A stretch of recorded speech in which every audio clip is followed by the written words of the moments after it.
Hello students, welcome to जेमा maths and economics classes. आज हम करने जा रहे हैं इकोनॉमिक्स एंड इकोनॉमी के एग्ज़ाम बेस्ड क्वेश्चन। अगर आपने मेरा इकोनॉमिक्स एंड इकोनॉमी की चैप्टर डिस्कशन वीडियोस नहीं देखी तो जाके देखो, लिंक मैंने डिस्क्रिप्शन बॉक्स में दिया है। Let's get started. Exam based questions जा रहे हैं, वो रिपीटेड क्वेश्चन है। Distinguish between micro economics and macro economics. Macro economics और माइक्रो इकोनॉमिक्स का डिफरेंस करेंगे।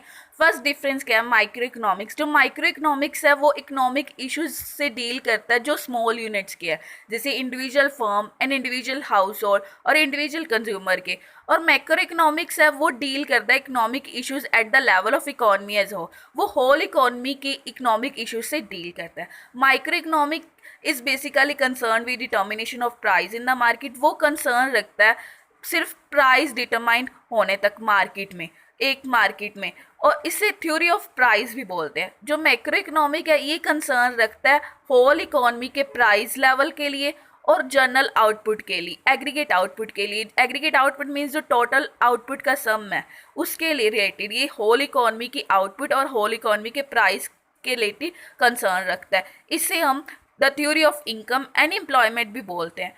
और जो माइक्रो इकोनॉमिक्स में है, मैक्रो वेरिएबल हम कांस्टेंट लेके चलते हैं। मैक्रो इकोनॉमिक्स में माइक्रो वेरिएबल को हम कांस्टेंट लेके चलते हैं। और माइक्रो इकोनॉमिक्स के प्रिंसिपल कंपोनेंट्स क्या है? थ्योरी ऑफ कंज्यूमर बिहेवियर, ये कंज्यूमर के बिहेवियर को बताता है, प्रोड्यूसर के बिहेवियर को बताता है, और जो प्राइस है मार्केट में उसको बताता है।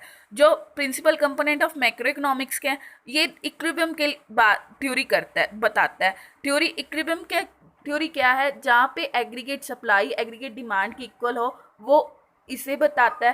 थ्योरी रिलेटेड टू डिसइक्विलिब्रियम, जब एग्रीगेट सप्लाई एग्रीगेट डिमांड की इक्वल ना हो उसकी थ्योरी को बताता है। और थ्योरी को और एक थ्योरी बताता है जो करेक्शन ऑफ डिसइक्विलिब्रियम, जब एग्रीगेट सप्लाई और एग्रीगेट डिमांड इक्वल ना हो उसकी करेक्शन कैसे की जाए वो ये बताता है।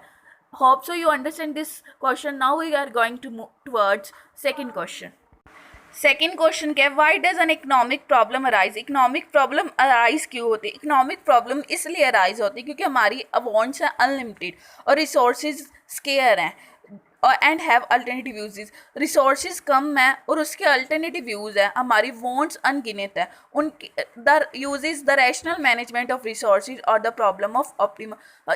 प्रॉब्लम अराइज होती है कि उसे कैसे यूज़ करें, उसके कैसे यूटिलाइज करें कि हमारी वांट्स जो हैं फुलफिल हो सके। Thanks for watching me. Please like, share, subscribe.